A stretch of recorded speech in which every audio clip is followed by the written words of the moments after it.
Okay, I'm going to be busy today doing tomatoes and celery right here. I've got to chop this up really fine.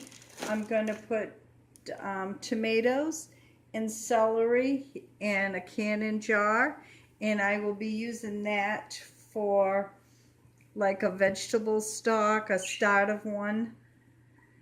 I might even put some cut zucchini in. So when I also use my Instapot, I get some flavorings. So right now I have my tomatoes in a nice big bucket of hot boiling water. And then I'll run it over some cold water if needed. But I'm going to just walk away and do a few things. And a lot of times these skins will break off, as you can see right now.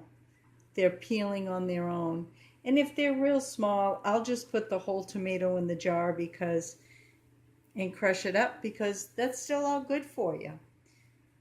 So, stay tuned. All right, I'm back. I'm just going to show you what we're going to do. I think I'm going to use my food processor to mix it up, because basically it's going to be used as liquid for my Instapot. I take my strawberry huller and just go around here. Sometimes, if not, maybe the knife, but I'd rather not waste if I don't have to. But this is big enough where I'll just take the knife around, get that core out. Well, that's some good meat right there. I'm not going to let that go to waste. And all I did is put this in hot water. That's all it needed. I let it set for a few minutes. I went and changed my bed. If you don't get all the skin off, that's okay too, because for me, I think the skin has a lot of nutrition in it. Take the skin off like this, just so you can see. Comes off very easily. You can use a knife if you need, like right here, just to help take it off a little, just like that. I'm going to put it right in here for now. And here's another one. This will probably take it right out. See? They'll take the small cores right out with a strawberry huller. Then we'll just make sure we get the skins off here. It just peels right off. Just like that. So there you have it after a few minutes sitting in hot water. They say put cold water, but you can, but I don't seem to have to. Again, just take your strawberry huller, just go right around just like that. And a knife will do the same thing. Let me just bring it up just a little bit. And the knife will do the same thing. We'll just take the skin off, just like this. And this will go down to the chickens. They will absolutely like this. This will be like candy to them. They like tomatoes. And there you have it right there. I'll just cut this one up in half.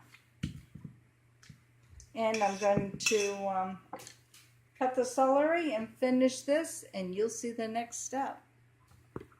Okay, here we go. We got the tomatoes all done up here. Look at that. I ended up just squishing them with my hand because I do want to have some chunks in there a little bit, so that will be good. And I've got my celery all done up here beautifully. I just chopped that. I've decided to take a bulb of garlic. It's in the mini chopper right here. And I'm going to turn it on and we're going to chop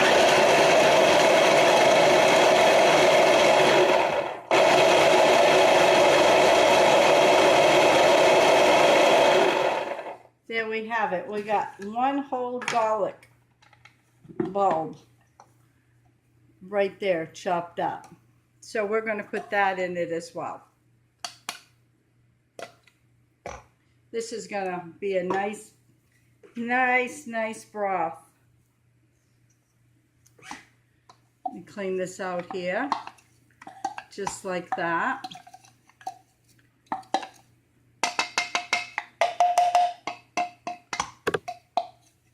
Oops, sorry, hit the camera.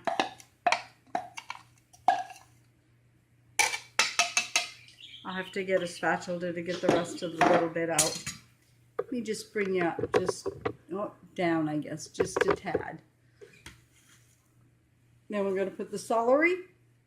You are wondering, hey Brenda, why you have leaves in here? Because why waste them? They taste good. And they have just as much nutrients in them as the stalk has. So we got that. That all in. Just like that. Still have my working tools out in case I need them. Never know. Wipe this off here. Get rid of this out of sight. There you go. So now what we're going to do is we're going to add some onion powder. And that's onion powder of your choice. And I got a tablespoon here. And I'm going to put 2 because this is quite a bit. It's so humid, everything's sticking here.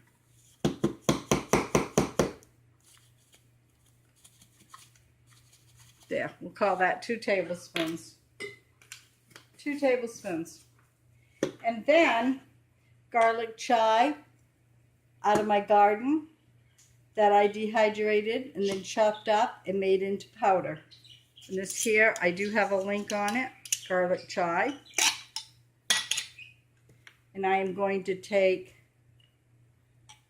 a helping of garlic chive to put in here. And that's all I'm going to use of that. Okay? I'm going to bring the bowl over a little closer to me here. Just like that. Stir it up. I'd do better with my right, but my left hand's available right now, so we do what we got. And this is going to smell really good. And what I'm going to do is I'm going to let this sit probably 5 or 10 minutes just so the juices can get into all those fine herbs in there. Just like that. I'm just going to let it sit a little bit, and I'm going to get my jars ready. And that will be it. Okay, here we go. I've got these already in the jar, and I wanted to go over the jar with you. Doesn't this look very pretty? And all you got in it is tomatoes, celery, you got garlic chive, and some onion powder. And that's it. So going over it, what you want to do is you always want to check the rim right here and make sure there's no cracks. And you always want to wipe it really, really well because you don't want anything on it, because if you do, it won't seal.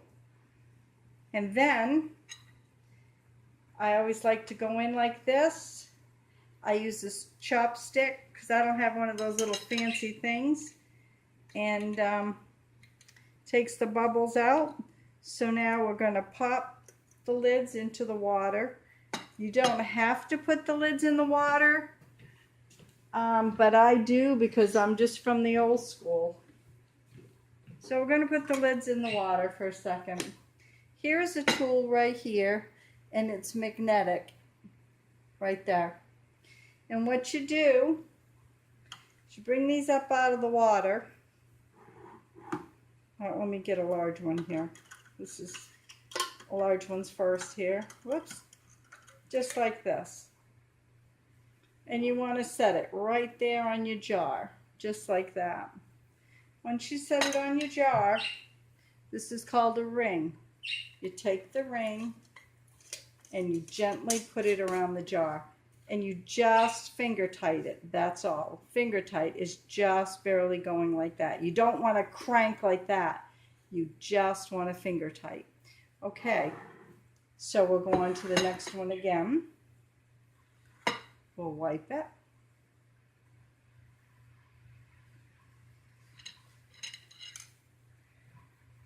Check the jar. Bring the lid up. Put it on. Take the jar cover. Put it on. Finger tight again. That's all you want. Those are large mouth. These aren't as wide around the mouth. And you want to fill up right there. That makes it really good. Okay. You want to go around. You want to check your jars really well. Check for any nicks or cracks that may be in the top. Because if you ever got a jar that cracks, boy, what a mess you will have. Still, I can't remember. I'm talking and doing two things at once, just like that. Okay, I want to go over a few other things with you with a pressure cooker. And those are the small lids, and these are the small rings. Again, you want to make sure there's nothing on it.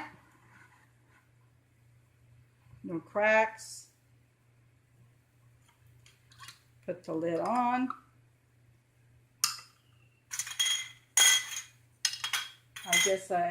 Yeah, we got one right here. Again, finger tight. So you have 4 going in the pressure cooker. Okay, before we do the pressure cooker, I want to go over a few things with you. Here is the pressure cooker here. I'm going to back this up just a little bit.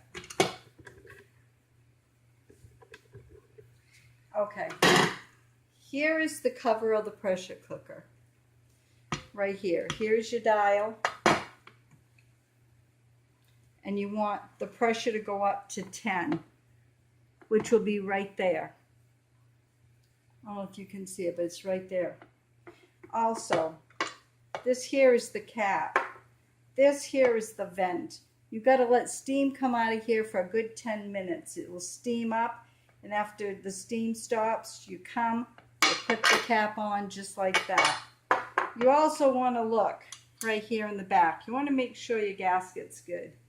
And also, you want to make sure this is clear. Whoops, this is clear right here. You can see through. Just put your eye right like that. That's what I do when I look right through.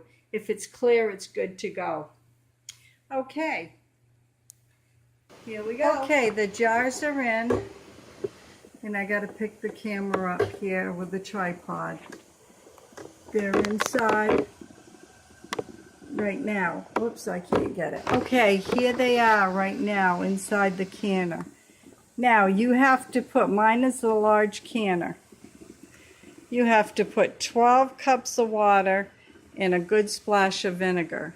So here they are right there. And now I've got to get the cover is on, and you can see 10 right there. That has to come up to pressure. But first, this vent right here has to blow steam up.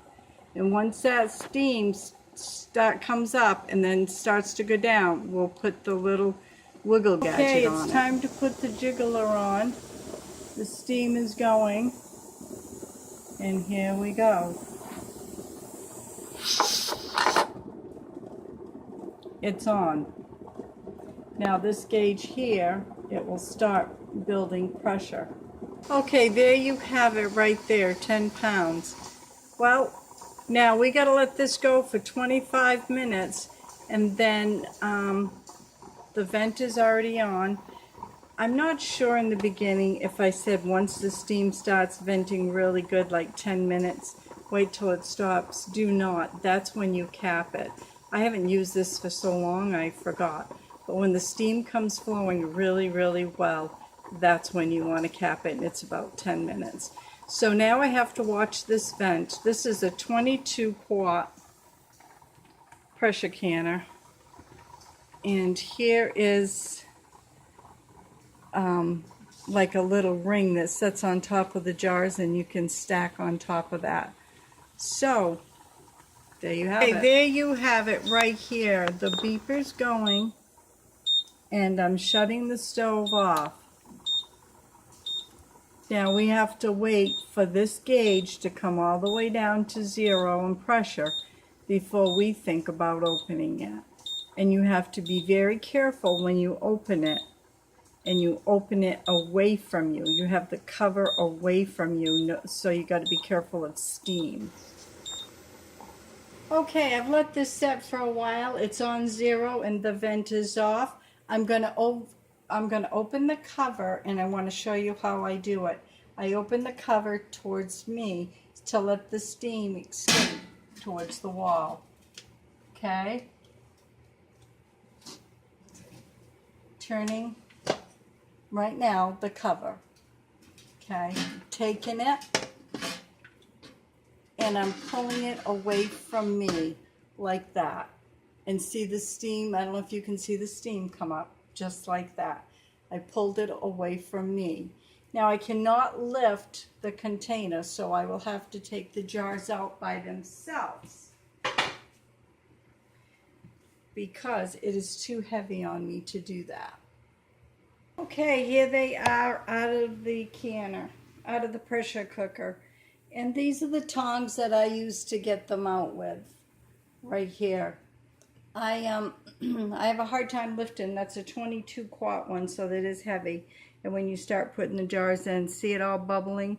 It looks wonderful and it smells really good. So I hope you all like this. If you can, please give me thumbs up. I keep having a hard time finding my thumb. There we go. Please give me thumbs up. And if you haven't subscribed, please do so. Just hit that bell. You never know what's going to be on my videos because I never know myself. You can find me on Pinterest, Instagram, and Facebook. God bless.